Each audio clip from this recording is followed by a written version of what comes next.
one and all, and welcome back to another thrilling episode of Off the Dome. I'm your humble interviewer, Jordan Brown, and with me, as always, is our production powerhouse. Say hi, production powerhouse. Hi, production powerhouse. Carlos, thank you I wasn't so much. expecting that.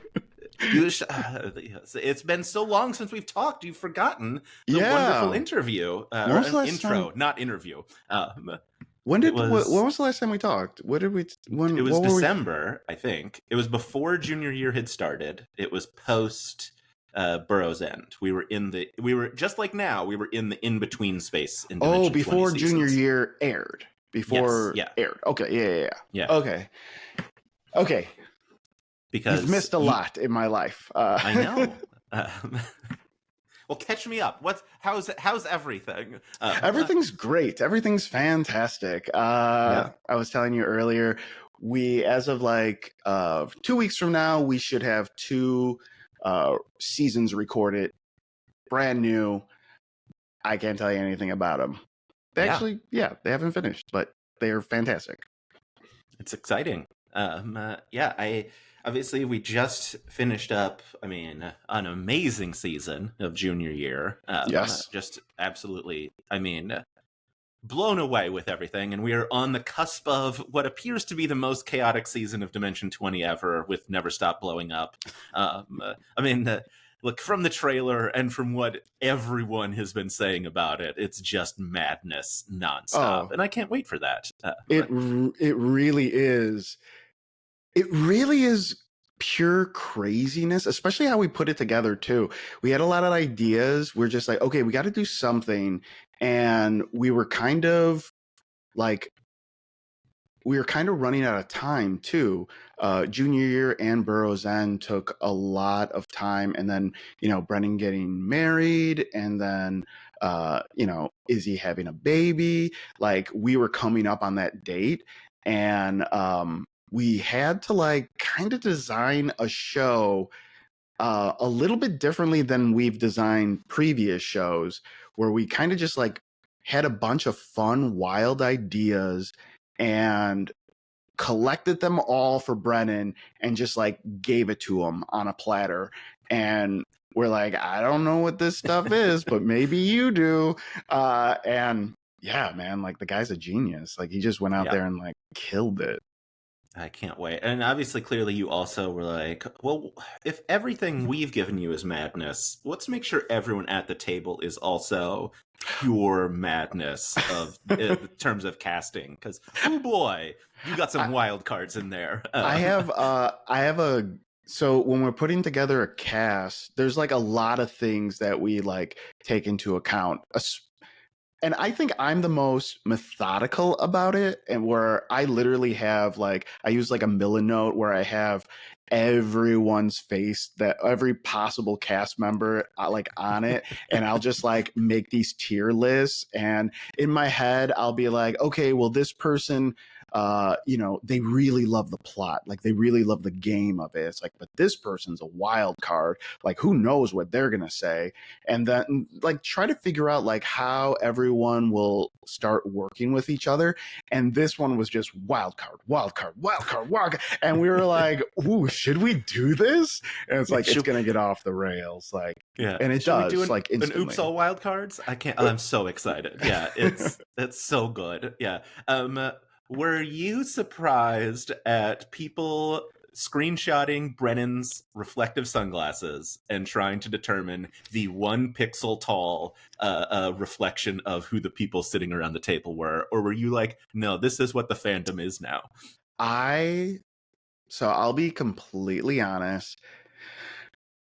90% of the little things that people catch, I've thought about, I've talked to people about, we've talked about it, and we're just maybe no one will catch that, maybe they will. This was something that never crossed my mind. It never crossed my mind that someone would look at Brennan's sunglasses. I don't know why. I guess because he doesn't wear glasses, and then no one wears sunglasses at tables, so it was kind of that, and he doesn't really get dressed up. I don't know. We're very careful on what we show and when, and spoilers.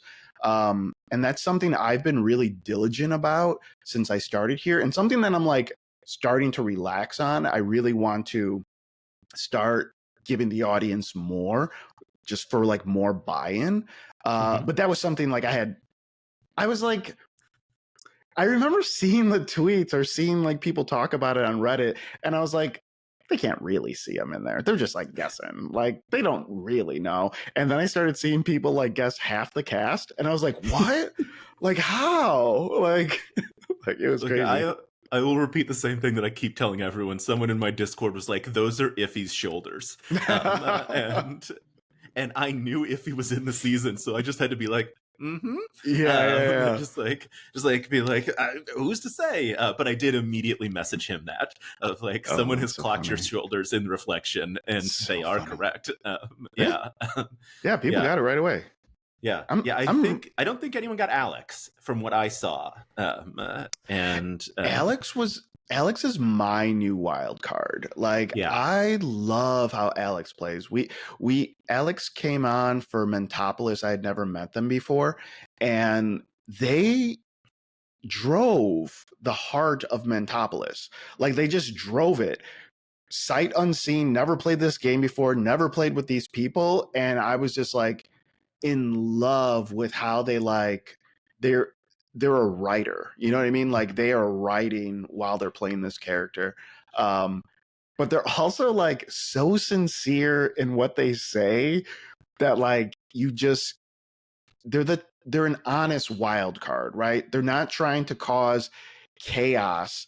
They're they more just of just are like chaos. yeah, They they're just look. like like a precious moments doll come to life. They're just like Yeah, so nice, but they say the most funny and innocent things sometimes that are just very real. Like the Heinz 57, like I remember being at Video Village when that happened and I could not stop laughing. Like I think we had to stop down after that because like we were all laughing so hard. It just came out of nowhere. Like yeah, yeah. Look, I got to talk to Alex this week, I think. I don't know what's time anymore. And they were like 15 minutes late to our interview, and you yeah. know that's fine. They're busy. And then at some point, they told me a story about how they were late to their brother's wedding, where they were the best man, and they Oh didn't know no. until they got there. And Oh I was like, no. Alex. And so yeah, like look at like I think people maybe outside of the world like had only seen Alex in D20, or maybe like I don't know if that's all wild cards. It's all wild cards, baby. It Alex is. is pure wild card. Yes. Yeah. But yeah, I so excited for this season. It looks so silly. And just I mean, look, we haven't even talked about like I mean, Jacob, Reka, Yeah. Izzy. I mean, Allie. Good God, it's nothing but chaos over there. Like, You know what? I loved having Jacob in the dome. Like I love having there's not a person that like I don't love having in the dome. Like we just pick awesome people to work with. But Jacob took it so seriously and he was so respectful and he was so like, is this cool? I and he did his research on his character and he did his research on this. And we don't expect like we try to keep vibes up the entire time. Like we don't want to put a lot of pressure on the player because they're being cast because we trust them to make it up on the spot, right? So like we don't want to be like, oh, you should spend more time doing this and that and blah blah. We give them as much as we can, and you know they know themselves and what they find useful.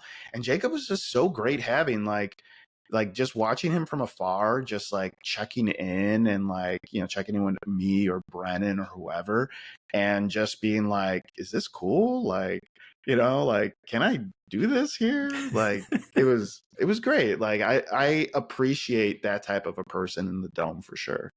yeah, I feel like Alex is very similar because Alex told me they Yeah. changed their character name of Conrad like moments before filming started on Yeah. Mentopolis because it was Conrad Conscience, and then they found out everyone else was a pun, and they're like, "I'm going to change it to Conrad Shintz," and like as like you're like counting down to like jump into the that's season. that's literally not a big deal. That's like the Yeah. easiest thing in the entire world. Like Mentopolis began like that was the first time I was on set, like not in the dome. Hmm. And I remember getting in the morning and like, you know, getting a coffee and I was meeting with Brennan and like he came in we're like one of the first ones there, and he sits down, puts his bag on this picnic table. He's like, "Hey man, you ready to write this game?" And I'm like, "What? Like, what do you mean?" And he's just like, "Yeah, let's come up with some like cooler names for this, and like, what do you think this does?" I'm like, I don't know, like maybe it's like a Moxie token. Yeah, that sounds really cool. Let's do that. And I'm like, oh my God, we start filming in like 2 hours. Like there was a point, and I I remember getting like a little bit confident after that. And then walking into the dome, and Rick's showing him the table for the first time. And he's just like, this does this and blah, blah. And then like Rick's like, what do you think this wheel does? And like, he's like, I don't know. And we just like, and I'm like looking over at all these crazy people. And I'm just like, okay, like maybe it's like I'll figure it out, man. I'll figure it out. I think I got a thing for it. I'm just like, wow, man, like that's awesome. Incredible. Yeah. Just like, we built a functioning wheel on the table. Figure out what it does. What do you think those numbers mean? He's like, I don't. And they, they talk about temperature, and they talk about this, and they talk about that. And I'm just like, wow, that's so. I don't know. It's a great place to work. Maybe if you don't have anxiety, like if you have anxiety, I don't know. Like, so how are you doing then? I'm great. I'm hyper vigilant. That's why. Fair. I guess speaking of your time in the dome, who does transitions these days? We haven't talked about, because we haven't seen each other since. You made one of my favorite videos of all time, which was Christina Abria arguing about whether or not to support me on a charity stream, and then at the very end you came in and said cheese here, and everyone broke immediately. Okay, so that's awesome that you just told me what that was. I had no idea what that was. I was just inside.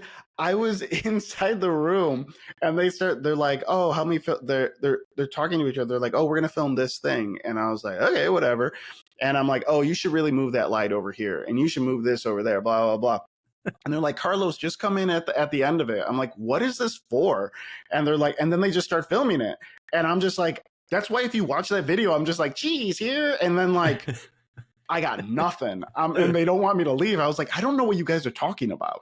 Like, yeah. Well, thank you for explaining that to me. Yeah. So I was doing a charity live stream where every amount of money that every $100 I raised, I took a shot of a random condiment from my fridge.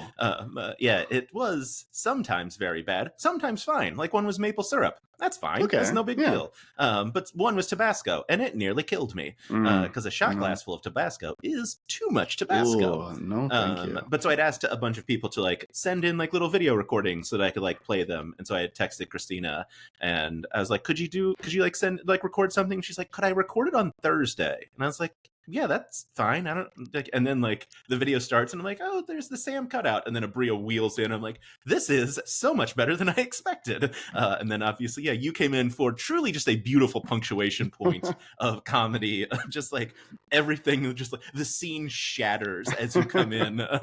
It's so funny. Yes. You know, it's funny. Like I actually remember when we recorded that. We recorded that after a playtest for Never Stop. So Never Stop. When will this air? When will this interview air? Whenever you want it to. Like, okay, just sometime after the 26th would be helpful. Great. Yeah. No, I'm not getting this up in 5 days. There's no way. Okay, I'm too cool. Lazy for that. So the Never Stop system. So we've announced it, right? Like it's we announced it's like Mintopolis, but it's kids on bikes, but like busted to your specifications.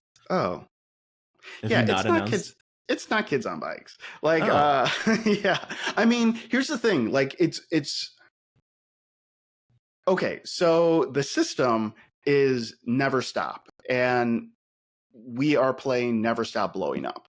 So it's this idea that like, Brennan and I talk about like game systems all the time. And we talk about like what we like and what we don't like and why things work or why things don't, especially for us, because we're not talking about game systems that you play at home with your friends. We're talking about game systems that help facilitate improv, or no, not facilitate, help support improv. I think one of the things that people think is like a game should facilitate the improv, but like we have some of the best improvisers there. We don't want to box them in. We want something that's like very free for them and does the other work for them, right? The work that they don't want to do. So everyone loves playing that little rolled dice game that the intrepid heroes play, like during their breaks. They start at a D4 and you just like try to blow up to a 20, which I've gotten to a 12. Just, I'm not bragging, but I've gotten to a 12, which is pretty high. Yeah. So we were talking about that, and we were talking about the next season of Dimension 20, which ends up being Never Stop Blowing Up. And Never Stop Blowing Up is, an action story. So we start talking about like action tropes, things that we can do in the dome. And, the more we talk about action heroes, the more we start thinking like they really can do anything that they want. Like at any point, luck is on their side. So it's this idea that like you would go into one of these VHS tapes or one of these games and that the world is your oyster. So like, why would you have set like abilities? So we talked about that, and we talked about what we liked about Kids on Bikes, what we liked about, the Intrepid Hero stuff. And then we just, made our own little system, and it's inspired by a lot of stuff. Definitely those two, but also just like, improv games and whatnot. And just like literally Brennan is making up rules right before adventuring parties, like every single day, like every single episode after it ends, like we'll go get lunch or we'll go get a snack or food, and then he goes back in the dome and he tries to write like a couple more things for it. So we keep adding stuff to it. Never Stop is the game system. Never Stop Blowing Up is the name of the show. Yeah. Never Stop. Sorry, I've never told anyone this, so it's like I'm trying to like get it straight in my head. And we're going to make something for people to like download just because, we want to give that away. But so Never Stop is less a mechanical thing and more of like a philosophical thing that we have. Like this idea that like our favorite toys, like that we got on our birthday or like Christmas, they came in cool boxes, and like the kids always end up playing with the boxes, right? So like we wanted to make boxes. We wanted to make something that couldn't last and doesn't last. Something that is designed for maximum fun, whatever interpretation you want at your table, and something that is designed to fall apart while you're playing. Something that is something that you should be changed. Something that we are like, I want to hand off a document to someone and point out all the problems I had with it and say, this is the fun we had with this document. Go ahead and make it yours. There's so many times when you pick up these RPGs, they give you a huge book that's just telling you like every single scenario that can possibly happen and how we thought about it and like how good it is. And that's cool. That's not what this is. We're just trying to facilitate fun for a brief moment in time. And maybe the fun is the thing it comes in. And maybe the fun is like that it does break. Like there is something fun when you're like in a big refrigerator box and you're just like horse playing and it starts to rip, but you don't mourn the box, right? Like it starts to rip, but you're still having fun. It becomes something new, and that's really cool too. And I think like that's really what we wanted for Never Stop. That's super fun. I'm super curious to see it in action. I know when I talked to Reika, like she had talked about, like obviously it still has the exploding mechanic, which obviously like makes sense because Reika talked about like, how much fun it would be to be like, you're down on the ground, you explode, you're crawling your way up, explode, you're in his face, explode, you punch the villain. Like it lends itself so well to an action genre. It's very simple. You have 9 stats, you have 9 abilities. All your abilities start at a D4. So you all of them, you're rolling a D4. And every time you max out on that, you blow up, and then you add that number with the next set of dice. So you would roll a D6. If that blows up, then you roll a D8 and you add all those things together. When you fail, you'll get a turbo token, and you could use I that love turbo it. token. We love, yeah, which we have like these little like beads, like little red beads, and I think they're supposed to be like blood droplets, because we also have them on these like chrome plates that you would get at like a surgeon would Hmm. have, and they would put stuff on it.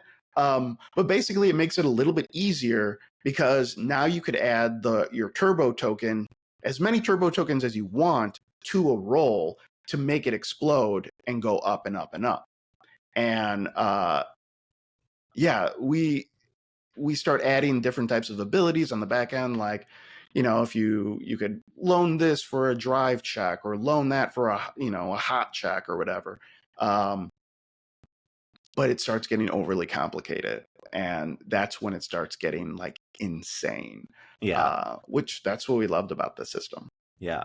Yeah, I'm so excited. I was already so excited for this season. Now I'm even more excited. Yeah, it sounds super fun. Yeah, I do have one other thing that I kind of know about it, which is I talked to TJ Dumpster, and he said there's lots of guitar. And I was like, great, that sounds amazing. I can't wait. Oh Yeah. yeah. In uh in the sound edit, he was putting in guitar music, so that's my yeah, big takeaway. we did a lot of cool stuff. Yeah, the guitar, when they when they explode, uh when the dice explodes. Do you mind if I tell you any of like Not at little all. spoilers things? Okay, cool. No. Like, this will just pretty much be episode 1 stuff. Yeah. Uh we gave Brennan like a stream deck of like a million different like effects that he can put on the dome. Like, there's everything from like, he has like 10 different types of explosions that he can do. Like, they're all Amazing. different. There's different types of fire and rain and electricity, and just like everything is just bullets, different types of bullets that he can use. It's just like, it's absolutely insane. And he's just like playing with it. Because one of the things like Brennan loves, I don't know how he does this, but because like juggling a table of 6 people is hard enough, but he also wants to play music. Like, he wants to be a DJ, but we can't let him, because like the sound would just bleed into the edit. And I'm like, Yeah. that would make like edit, like TJ would kill me. But like, he could still control the stream deck. So anytime someone blows up, like, he's doing an explosion. And it's so funny because he kept singing the Top Gun theme song the entire time. Like, every single day, he was just like humming it. It was in all our heads. But we were like, okay, well, what if like anytime someone explodes, there's just like a fucking gnarly guitar going, like something on like a whammy bar going. And then I had the idea of just like, they also got really obsessed with like a kill count, like how many people they can kill in this. Mhm. And here's the thing. This is a VHS tape. Don't think about it. Like, just don't. Like, it's these are not real people. Like, these are not real people in this VHS tape. Well, actually, technically there are real people in Right. this VHS tape. 6 real people. Well, at least 6. Who's to say Exactly. if there's other people? But yeah, Exactly. 6 at least. But everyone else has been written from some type of script. Like, they are not real. And I just want to say that because, it's... I think Brennan hits that point twice in the trailer of like, Oh, these I are made not sure. real people. I made sure we put that in the trailer because here's the thing. Like, we just got off of junior year, and, Burroughs End, and like all these were like real, and like even Drag and Mentopolis. Like, Mentopolis was complicated to put together, and Drag just had a lot of pressure. And junior year was just like huge pressure. It was coming back to the Dome after all these years. It was the 3rd season. It was Intrepid Heroes, and we were like doing it up. And I think when we got to like NSBU, when we got to Never Stop, he wanted to just tell a fun story, like just like a fun tropey action story, like the stuff he grew up with. Like he wanted to tell that fun type of thing. And I was just like, well, what's this? Are you mapping gentrification over this one thing? And he'd be like, no, man, I'm not mapping anything. He's a bad guy. Like, he is bad. And I'm like, well, what's like his motive? It was just because he's bad. He's literally in a tape because he's bad. And we would joke about that. Like we would joke about like there doesn't need to be a reason for any of this. You know what I mean? Like we had a lot of fun North Stars, and we refuse to let it get like one step away from it, right? Like even when we were making the game system, which we play tested twice, which is so funny because we're just like, oh, let's do 2 games. It seems pretty cool. Yeah. But like, we're talking to the players during those play tests, and it's a very simple game. And sometimes people would be like, oh, it'd be really cool if like instead of blowing up, you would do something like this. And everyone would be like, yeah, that'd be really cool. And I remember I was like on the other side of the table. I wasn't even playing. I was just on the other side of the table. And Brennan's like, oh yeah, that's a good idea. I'm like, the name of the system is called Never Stop Blowing Up. We cannot prevent them from never stop blowing up. They must be blowing up at all times. Like we cannot add anything that stops them from blowing up. And it was just like, yeah, that's the North Star on it, So the North Star on the game, never stop blowing up. North Star on this season is just like nonstop action tropes, craziness. It's like they get away with murder in this game. It's great though. It's fantastic. Oh, I can't wait. It's also the first time I saw Brennan is so good. Brennan is so good with the players at all time, right? Like holding their hand, like yes-anding them, like bringing them to this location, taking their weird bit that maybe they didn't think too much about, and like making it real and making it make sense. And this is the first time I saw Brennan like be bombarded with insane improv, because like usually there's insane improv, but it's like one person at a time, but this is the first time it's just like 3 of them are doing it all at once. And then I saw Brennan fight improv with improv, and it was amazing.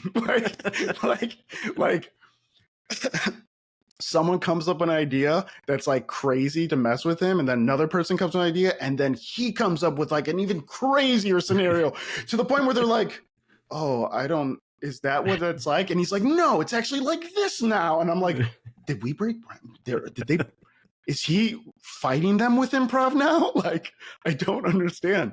But it was great. It was I'm so excited for people to watch this season. It's so good. Can't wait. That's incredible. This feels like a good transition to junior year. Speaking of breaking Brennan with improv, what was it like backstage for Blimey 1 and Blimey 2? Oh God, Blimey 1 and Blimey 2. What was it like backstage? I think it was, for me, it was absolutely perfect. Mainly because like we see big swings through the season for sure. And we definitely see Allie do some silly, zany stuff, but it's usually in like the presidential campaign, right? It's usually like, we see Emily do something really weird with Ruben, you know what I mean? Like, and that's cool. But to do it at these most dramatic, the most dramatic scenes was just so funny. Just because, like, here's the thing. They had not done that in the season. Like they didn't. And I think like K2 was just such a funny, like little like sidekick of Kristen that Allie just couldn't help themselves and wasn't even. And here's the thing, like you watch that and you're like, you know, Allie's not trying to do anything weird. Allie's just like, oh yeah, I forgot about this. I forgot about Yeah. this thing I have, and like I should play with it. And then they're kind of just like, I don't really care about this thing, and like it becomes like a huge part of the story. Brennan, Brennan saying, I forget what the line is. Someone put it in the comments. Brennan saying that line where he puts K2 in our world, and it's Yes. like, and we never see K2 ever again, or something to that effect. Oh my god, that broke me. I was just like, oh man, there's some bleed right there. He is done with this. Yeah, I certainly I did not expect. Look, all of it was fantastic. I didn't expect Brennan to get like the prop carts and start packing up behind as Zach Oh takes yeah. over the table. Just absolute madness Oh, it was during great. the final battle, no less. So good. He Yeah. really and Ice Feast, that's 100% true. He really did forget. Like he really like he thought he was being like a little cheeky, probably being like, oh yeah, you have Ice Feast, remember that? I told you about it. And then we got in the dome and he was like, oh no. Like that was like which is like I only make notes because like he like rarely makes mistakes like that.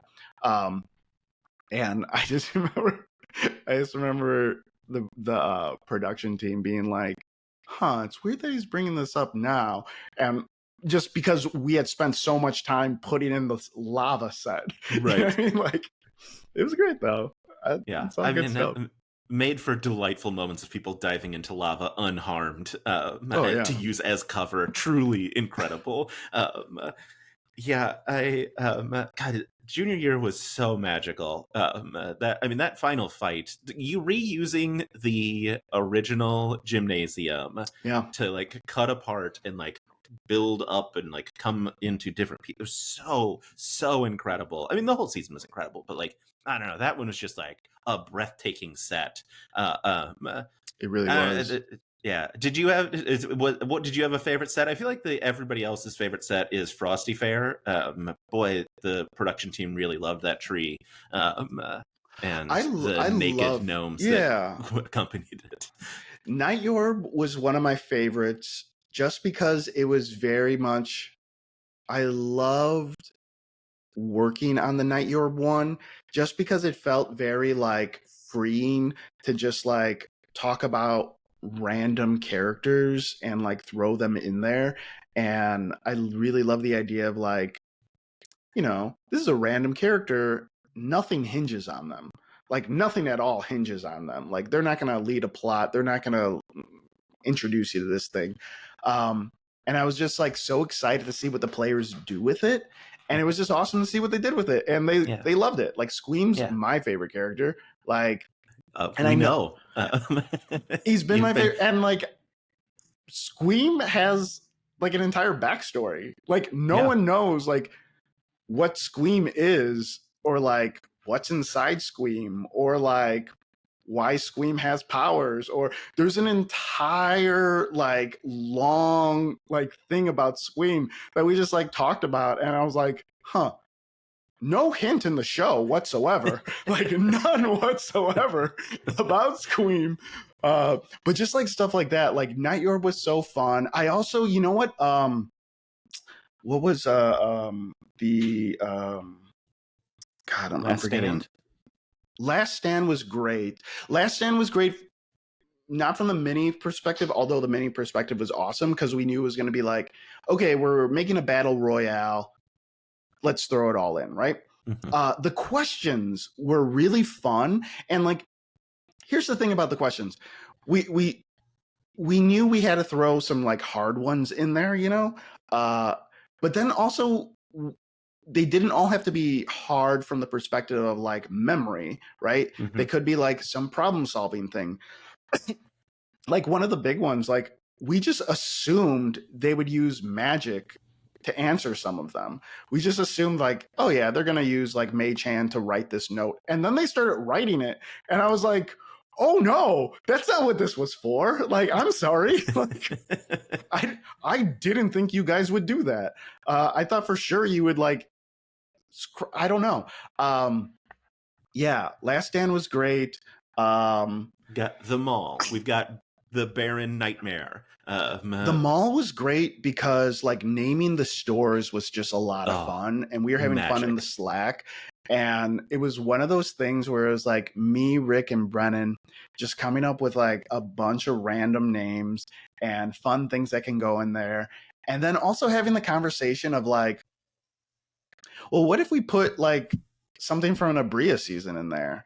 Like, and then like having like the conversation of just like, well, it is the astral realm, so like could that probably would exist there then. And it's just like just flippantly building out the world like that was just really fun.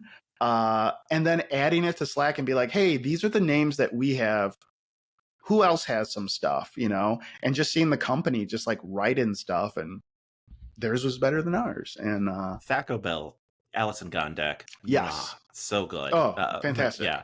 Yeah. And obviously, like, Kate May's inclusion of Nicholas Nakalis in Build a Bugbear Workshop. Yes. Truly. We have to talk about Kate May. My God, what a talent. Yeah. Kate May, we talked about Kate May nearly every day on set. We would talk about Kate May.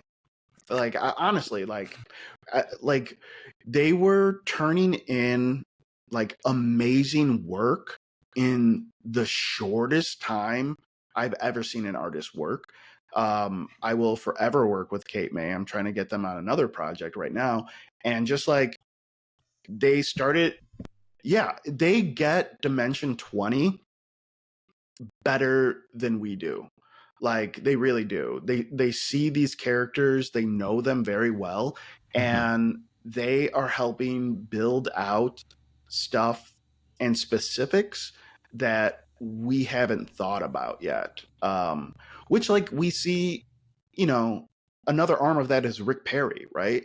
Like we'll mention something to Rick and he'll come back with a million other questions because he said, well, if this is true, then these other things must be true in the world, you know, even though they don't come up, even though they whatever, but like you just see it get more rich and more rich. And it's just like that type of world building with like so many great artists and so many great like different types of designers is amazing. And it really does. It's hard to say it's great and it's bad at Dimension 20 because it's hard to say what you did, but we all get to say what we did. Like that's the best part. Like I don't know. It's great. Yeah. No, yeah, one of the things, I mean, obviously one of the things that I've always loved about Dimension 20, and I mean, specifically, obviously, with this series, is being able to, like, in those adventuring parties where Brendan is like, I have a list of people that I'm going to now read from who contributed to this thing, and then I pause the TV and I write down everybody, and then I get on Instagram and I discover I'm already following all of them, but yeah. I'm like, got it, here's my list of people to Colleen that I'll be sending out this week. Like, yeah, it's always so fun that there is such a recognition. And one of the things that I loved about junior year is it did feel like a fan first season.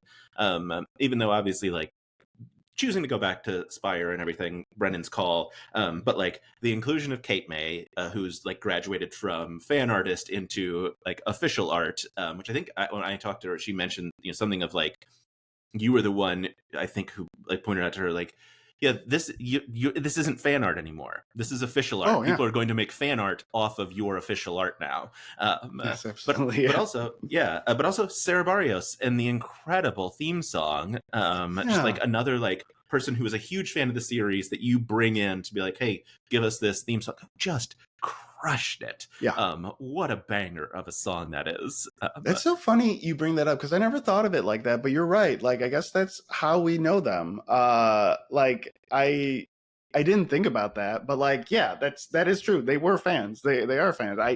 That's so funny. Yeah, Kate May, incredible. Does incredible work, builds out the worlds, and like we have a good communication too. And I think we have a good system, you know, for like how we do this type of stuff. Sarah Barrios, amazing. Like, I think that only took one meeting. That was one draft, one of one, just knocked it out of the park. Yeah. basically sat down and said like, hey, this is what the song needs to do. I need it this long. I need it to feel this, and I need it to kick in real soon. This is Saturday morning cartoons. This is the Runaways. This is Lita Ford. This is, whatever punk band you can think of. And they were like, right on. And then they came back, I think only like a week and a half later, and they had a scratch that was like pretty much done. It was like 95% done. I think they just had to like master it or something. And we were like, oh, cool. Like, like we were just like, I don't have any notes. I just need the stems or something like that. Yeah. I don't even think I had like a note on like change this for this or that for that. I think I was like, hey, can you give me some like, can you break this all down for me so I could just use the guitars or use, just have like the music and not the vocals, or the vocals separate, isolate it. It was awesome working with Sarah. It was also great making that music video. Yeah. That was wild. We were so busy at that time and we were all just so exhausted. And David was like, we should do a music video. And like Brent's like, yeah. And like Brennan was gonna be gone by then, you know what I mean? Like, he's like, yeah, let's make a music video.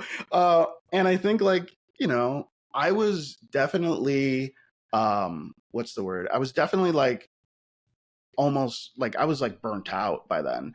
And then we had this music video thing that we had to shoot, and it ended up being like something that got me out of my funk. It was just great to like work with a team and do some type of like creative storytelling in a music video setting.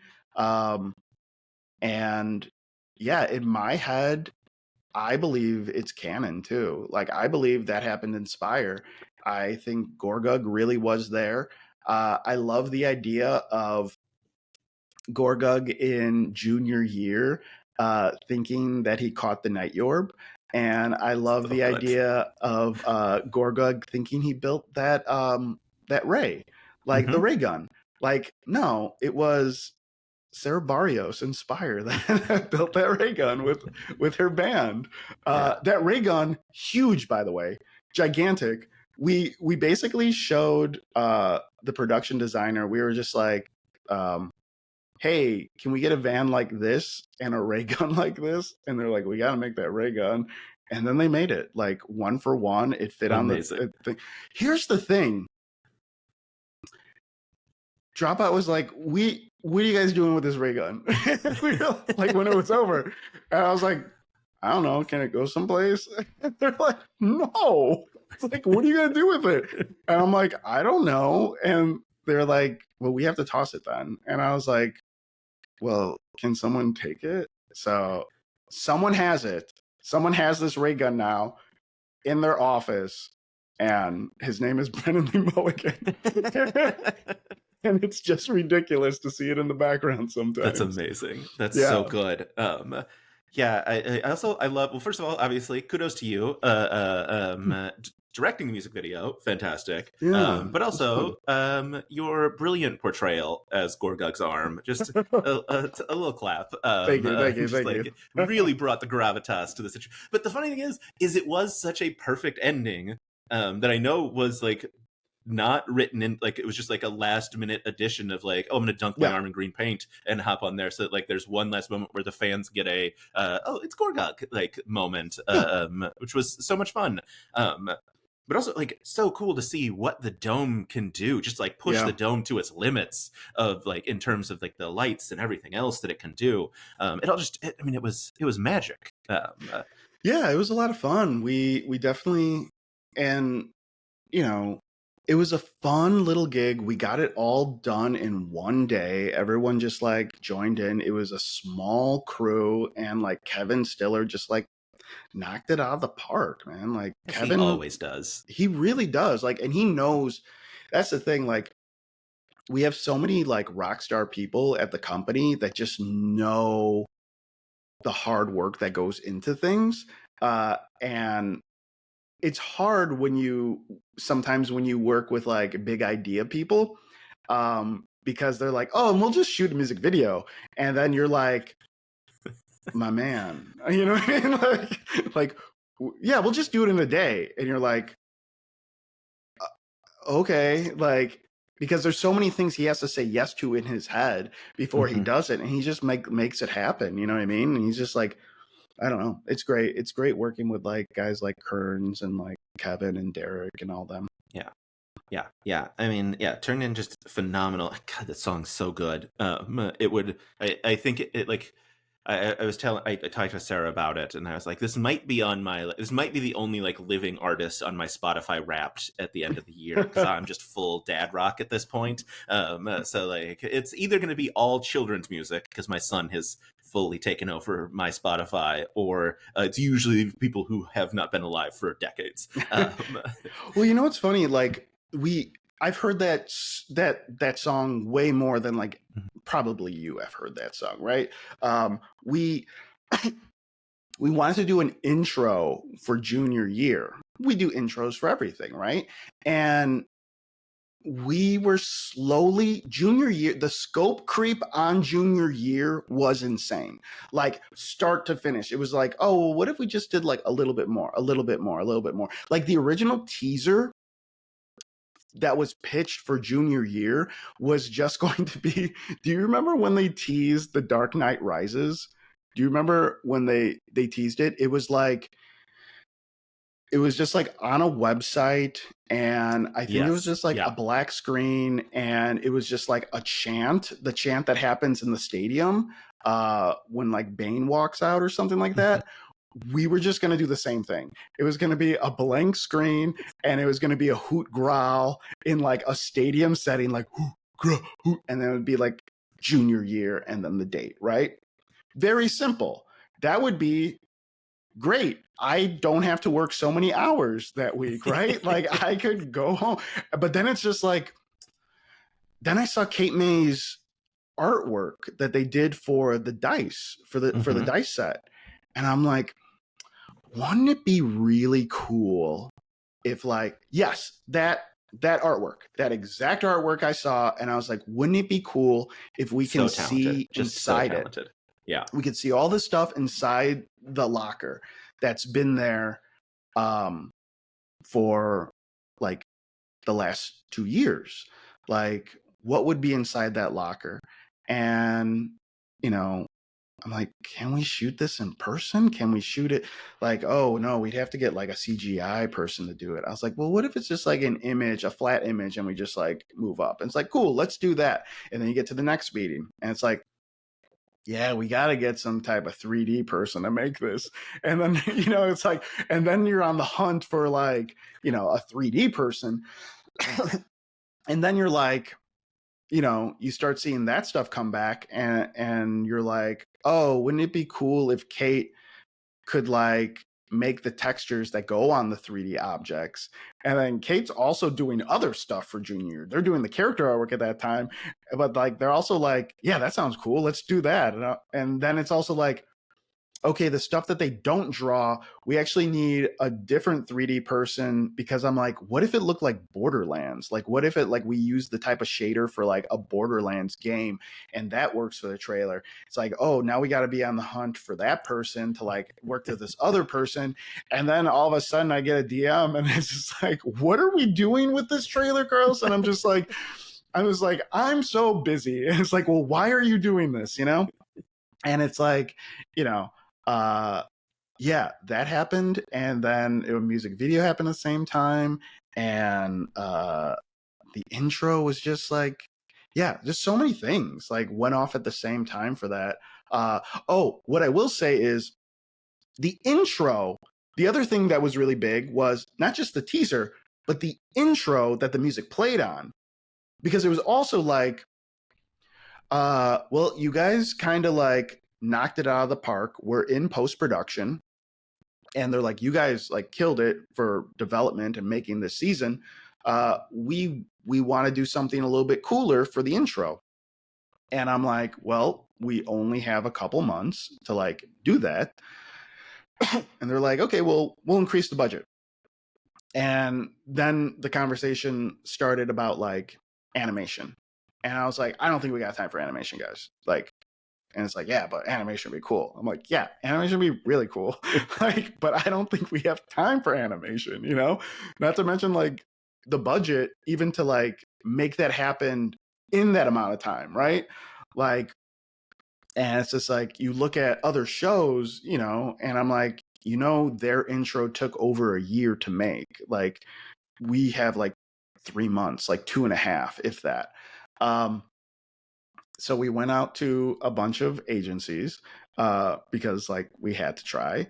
And the reason the intro looks like that is, you know, when I'm thinking about it, I'm like, what do I love? Like, I was obsessed with I was obsessed with that new Spider-Man movie at that time. Spider-Punk's like animation style Yeah. was a heavy influence on that. And I also thought like, okay, well, it's actually a different frame rate too, so maybe that gets us a little bit further. Plus, like, I love the idea of like the scribble and like you know, hand drawn like assets. Plus, I think it really does lend itself to the work that Kate May did for the locker when she did the post-it notes and like little things like that. So I was like, great, it's totally going to be on brand. And we went to a couple agencies and they were just like, yeah, we can definitely work on this. Like, this would be great. 8 months or like 9 months or whatever, and we were just like, oh, we kind of need it really soon. Like, you know, and they were like, no, like, and rightfully so, like, rightfully so, you know. And it kept going down the list. And I also think a lot of them kind of didn't get the show too, so it didn't feel like a big loss to us, because like even when we were like asking, you know, when we were starting a relationship and going back and forth, I don't think a lot of them like really understood what we were getting at.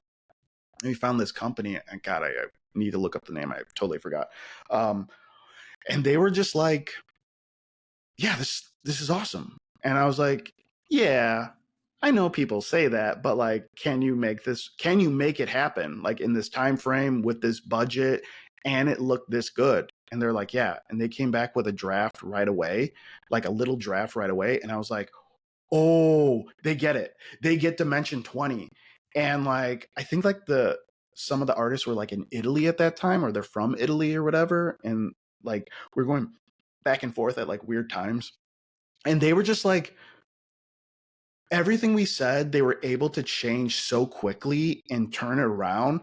And, you know, I soon discovered they were the same people who did like Murderers in the Building, the intro for like Yeah. Only Murderers in the Building. Only Murders in the Building, yeah. Yeah. And just like, I was like, oh my God, like, yeah, this is amazing. And they got in the time and they took all the notes, and like, yeah, it was just like everything just came together for junior year. It took a lot of work, and we definitely were in positions where we could have failed in a lot of areas, right? Like, music could have been bad, artwork could have been bad, like intro could have been, teaser could have been, like so many things. But we were just like very lucky to put together amazing team, like an amazing team of people that just like got the work and was able to deliver on levels that like we were so happy with.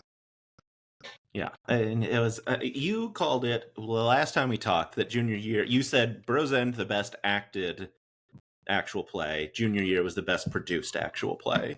I said that. And yes, you did. Do you stand by it? Junior year that good? Yeah. I mean, I 100%. I 100. Let me get this. I 100% believe that, and it does sound like me to say it out loud. I was just very surprised to hear that I said that out loud. Yes, 100%. Like, it was a story that I remember on that last day. You know, we do a safety meeting. We go around and different departments or whatever, and you know, hype up the troops type thing, you know. And I usually go right before like Brennan closes or something, and like I usually like, just for like, you know, to keep things up, keep the vibe up, I usually like pass on it. I'll do one the first day and I'll do one the last day. And on the last day, I was just like, guys, I've seen so many actual plays. I've been in so many actual plays. I've edited them. I produced them. I've seen so many of these stories happen. And when people see this, it will be like, no matter what happens today, it will be dubbed the best actual play anyone has ever seen. Like the best season of an actual play. And that's just a Yeah. fact. Like I don't even mean that as like something that we did and this is great and blah blah blah. I remember like all of the pieces were there and I was like, this just doesn't happen. Like it really doesn't happen to this extent. And junior year is just like a magical season. Yeah, I fully agree. I will say one of the other things. This happened right as we were talking the last time. That they sent out the emoji teas for junior year, and it was the emojis were fantasy high because you had already announced like what the next season was going to be. The teaser trailer had come out already, and I think it was Andrew Bridgman who posted it because the 2 A's in fantasy were the red A's instead of the other ones were blue letters. And at the time, you were like, "This might be a huge hint to what's happening in the season." If he's doing what I think he's doing, do you have any memory of that? What do you think the hint was? I don't remember that at all. I don't remember that at all. The 2 A's, like what was the thing I can emojis? think of is it was spelled fantasy high, so it was like an F emoji, an A, like it was like circles with the letters inside of them, and then the A's were red, all the other letters were blue. The only thing I can think of is that The Last Stand, and like there were A's that they had to get, but you know, it also doesn't matter. Yeah, the only thing I can think of is just the Arthur Eggford Adventuring Academy, having the A patch on if they were square, they were red squares, A's. Like I imagine it's that. I don't know. I'd have to see it. I also it's a different mindset from like Yeah. You also, I think you were very responsible for the bleed through of nonsense emojis to other places. Right before Ratfish came out, Game Changer posted a bunch of emojis for who all the characters were. And because they're characters in Ratfish, I don't know if you've had a chance to watch it yet, but like, no, I haven't seen Ratfish yet. Like Reika was playing a side table. Like they created characters for the game. And so, you know, like Brennan was playing a bug with a big ass. So the emoji was a bug emoji and a peach emoji, and like obviously absolutely indecipherable until you have watched the episode, but I think very clearly comes from you breaking everyone on the internet with blue tree lightning bolt or whatever the hell it was. Of like what if we did like a silly thing, and now everyone at Dropout's like, we're gonna keep doing that. That's 100% Bridgman. Like Bridgman like loves that stuff. He knows our community better than anyone does. Like and he understands how incredibly smart all of them are. So yeah, it's a fun little thing that he does. I think it's great. Like I don't think I'm responsible for it at all. I think it confuses me. Like sometimes I don't even get them. Burroughs End was really fun. Funny thing about Burroughs End, something that I've never even, I don't think I've ever talked about this, but like Dr. Winterbarker tapes, I was in them, but I also just like recorded them in my house too. Like I edited like all the Foley work, and like I remember recording it and reading the lines. So like all Abria did was send me like the lines in like a Google Doc. She was just like, here's what these journal entries look like, right? I was like, cool. And I'm like, I think he would do it like this. And then I got really into it. And I'll preface this, I'm not an actor or anything like that. Like I've never taken an acting class. I've never done theater. Sell yourself short, but okay. I'm not selling myself. That's just what I've never done. I've never read a script, right? And I'm like, I started doing it and I got really into it. Like so much so that like at a certain point, I remember like holding the microphone. I took it off the stand. I was just holding the microphone. And I'm like, okay, well, this guy's in a locker hiding from these, stoats. And like, I literally crawled under my desk and I had my microphone and I was trying to be so quiet. And then I like pretended like the stoats were like dragging me and I was just like screaming and yelling. And my neighbors banged on the wall. Like, here's the thing. This is how I know I'm not a good actor, because they banged on my wall to shut up and not like come over to my apartment to see if I was okay. But yeah, that was a lot of fun to make. I remember the original thing that we had kicked around was like, I wonder if we can if we can do a green screen, if we can win a Bacher, like, and do like found footage, but we just like ran out of time for that. I've been meaning to do like a walkthrough of that editing file because it was a lot of fun. A lot of things went into it. Like it's like 16 lines deep of just like Foley work. Like if you're in the dome and you're listening to it, the reason that they're so creeped out is the speakers above. The stoats are running in a full pan. So like it actually sounds like they're running around you when you're listening to it. So it's like that much more creepy.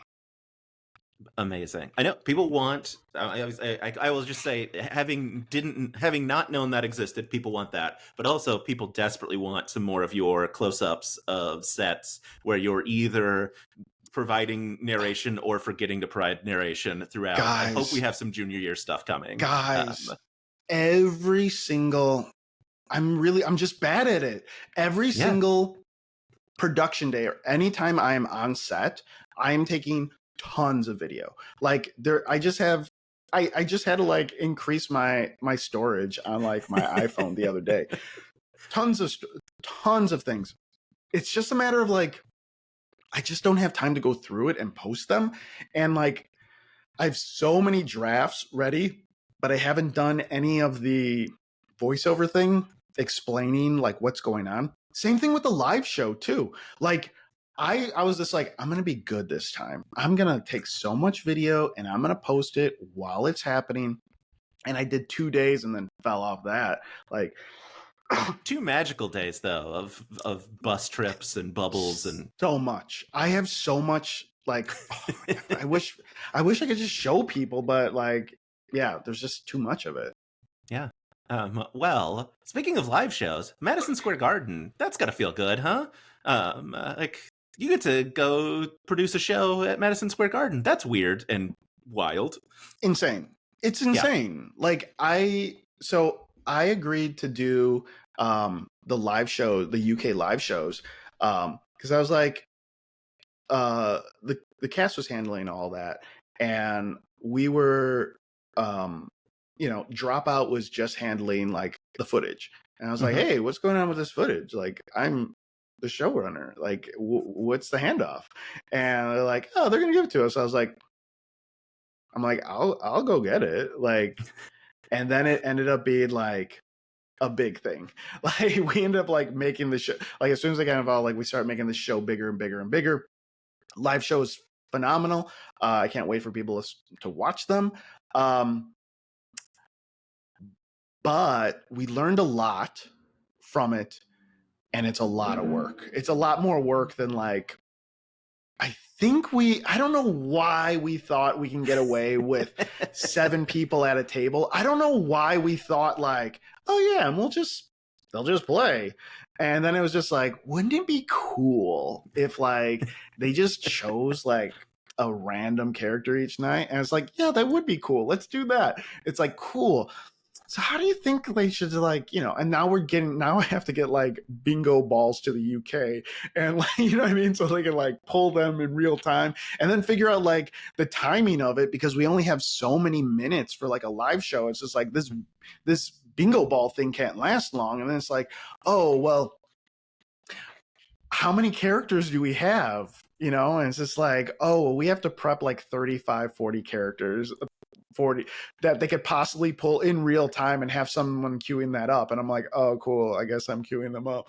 You know what I mean? So it's just like, it starts adding up, and it's just like, oh, well, the setting, you just like don't know what goes into something like this. And it was a great like test run for us, especially like condensed so close, all these shows condensed so closely together, where we're like, oh yeah, it's like, and then we'll choose our setting randomly too. And then based on that setting, that'll be the music that we walk off stage to for the break. And then I'm like, how? And it's just like, it's like, but then also you have like bingo balls. And it's just like, how am I supposed to know what bingo ball Murph pulled, you know? And it's just like, well, why don't we use the box of doom, the camera and that? And it's just like, it starts adding on and adding on. And like, this was like a thing where I thought I was showing up, collecting some data hard drives and like walking off. And now I'm just like super nervous at this production like rig, and like some like production dude who's been doing it the entire time is like, hey, you sit here, here's all the buttons you have to learn how to push. And I'm like, oh no, I hope I get this right. But it was great. At least for Madison Square Garden, they're playing Unsleeping City. You don't have to worry about bingo balls. I mean, there are a couple of extra characters in there that, like, you know, is it Cody, is it Cugrash? But like, at least it's not 30, 40 characters. It's New York. You got setting at least, right? Like, you have setting set. Is it? I mean, he announced Unsleeping City, so I mean, presumably it's in New York. I guess it could be the unsleeping city of A Crown of Candy. Who's to say? I don't know who's gonna be there. Like, I don't know. Like, we don't know who and how and like what. And yeah, we have to figure that all out real soon. Yeah. Yeah. Madison Square is crazy because it was like, just 19,000 of your closest friends. That's all. We had no idea. Like, we really didn't have any idea, you know? When we booked the UK tour, it was like maybe 2,000 seat venues, right? And it's sold out quickly, but also it's in a country that, like, you know what I mean? A place that we were never before, and people are probably thinking we're never going to come back, and, you know, all over. So yeah, the demand's going to be really high. When they got offered, you know, the cast got offered Madison Square, and they're like, okay. And no one's booked an arena. You know what I mean? Like, Green Day was a band for like 15 years before they got their first arena. You know what I mean? Like, yeah. Like, most bands don't get arenas, let alone Dungeons and Dragons, you know, players. Also, let alone the arena of arenas, Madison Square Garden. Like no one, you know, and no one has experience in booking arenas or like knowing how any of that stuff works. And I think they went on sale, and, you know, I was on Slack early in the morning, and Bridgman's like, there are a lot of people waiting right now. And I'm like, well, how many? And he gave me a number, and I was like, that's bigger. That's more people than we have tickets, Bridgman. Like, I was like, that can't be right. And it's like, well, I think it is. And I'm like, okay, the average person doesn't buy just one ticket, Bridgman. You know what I mean? Like, it was like, we were so blown away. And then it was all the crap that comes with like working with a company like that, you know, stuff that we didn't anticipate, a problem that we didn't anticipate because we didn't anticipate our size. And we had no, you know, we underestimated ourselves in a way that, like, I will never underestimate us again like that. Like, 100%. Yeah. I mean, you know, it obviously, like, a nightmare for a couple of days, probably for y'all. An exciting nightmare, at least. And then, like, I think, you know, one of the things that I love about Dropout and Dimension 20, like, very good stuff came out of, like, the nightmare of, like, all right, we're going to set aside some, like, seats that are going to be a raffle system that you can like buy into, and, you know, like, obviously we're gonna anticipate the problem of we could fill a larger venue than Madison Square Garden. Anyway, I'm excited. I have my seat. I can't wait. Awesome. I don't even have my seat. You probably get to be backstage, I assume. I imagine I'm working in it. It's gonna be fun. Like, it's gonna be great. A lot of good ideas that we have for it. We just want to make a really fun show for everyone. And I think everyone's just like, let's just do something cool. Like, it doesn't, I don't know. I don't know what I could say on it, but like I think the Yeah, mindset is just like let's just make something really cool. It doesn't have to be like let's not try to box ourselves in with like, well, this is what a live Dungeons and Dragons thing is, or like this is it and it's a game and just like no, what if we just did some wild stuff? Like what if we just yeah. did stuff that like no one would expect? Like that would be cool. So Can't wait. Yeah. yeah, it's Well, I gonna be mean, great. look, we're entering into what is now, I guess, the summer of Brennan. Now that he's been like swapped into Critical Role land as well. Obviously, Never Stop Blowing Up is coming, so we're gonna Yeah. have all Brennan all summer across the big boys. Yeah, Carlos, this has been so delightful. You, I'm sure, have work to do. Thank you so much for taking so much of your time to chat with me. This is truly one of my favorite things in the world, is getting you post season like telling me all kinds of scoop. I And we love spent it. yeah. I absolutely adore hearing you or like producer Liz or other people talk about Dropout. And your speculation is always great too. Um, but It's never it's right, but it is fun. but here's the thing, like sometimes it's like, oh, I see how you got there type stuff. But like for me, it's for me it can be hard because I just want to be like, oh, I want to tell you so bad. Like I just want, what I mean? Like when you're a person that's just like, oh, I just want to, they're so close. Like they won't even. And it's funny because like if you're watching this on TikTok right now, if you're posting this video right now, like I go into comments all the time and I post stuff. Like sometimes I can't help myself. So like sometimes my feed will just give me someone's like random D20 video that Mhm. has like 20 likes on it, 2 comments, and I'll just like answer it in an emoji. Like I'll give them a hint on something and I'll just because I'm like I really it's hard keeping these secrets and especially keeping secrets about the show for a year or Yeah. over a year sometimes. And it's like I'm working on something that comes out in February right now and it's like I can't help myself. So yeah, if you see me on TikTok in your comments, I'm not going to be very specific, but like it means you might be onto something, or you might be thinking. The other funny thing that I find myself doing, I love actual play. Like I love people playing, and I'm always interested in like what the next big actual play is, or like who's doing the next big thing. So I always have my eyes open.